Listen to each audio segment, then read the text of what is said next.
Thank you, sir.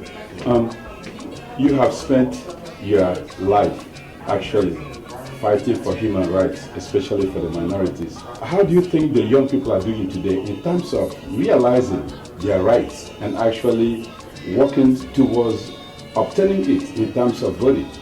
Well, I think it's important for young people to realize that the struggle is not over, and that during my generation, people worked hard, people suffered, people bled, and some people died for the precious right to participate. To bring down those signs that said white lady, colored lady, white man, colored man, white woman, colored man. And those signs are gone.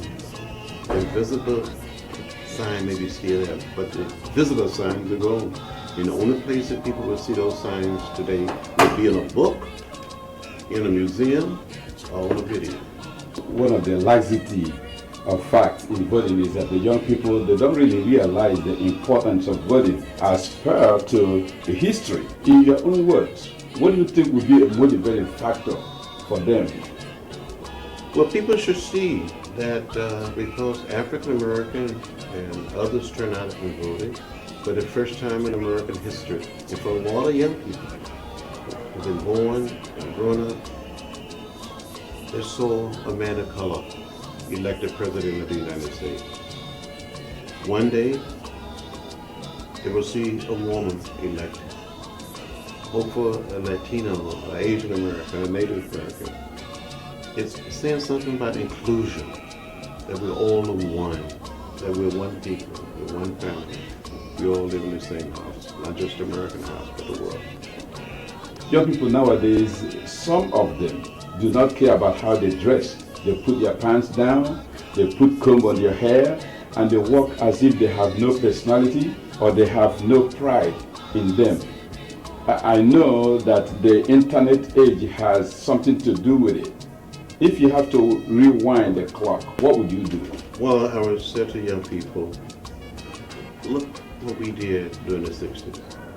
When most of us got arrested and went to jail, we were clean cut. We dressed up.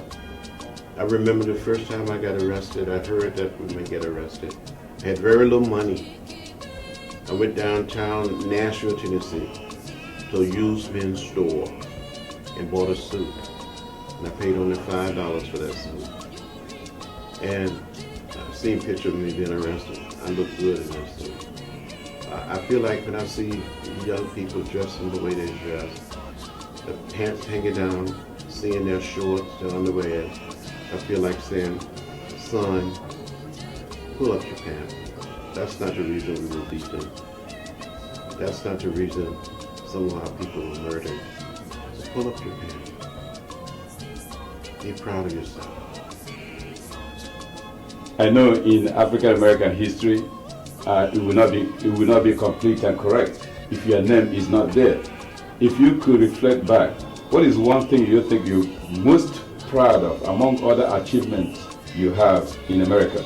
I'm proud of the fact that when I was very, very young, I had an opportunity to come under the influence of Rosa Parks and Martin Luther King Jr. They changed my life. They set me on a path to do what I could, to bring down, to tear down the wall of segregation and racial discrimination.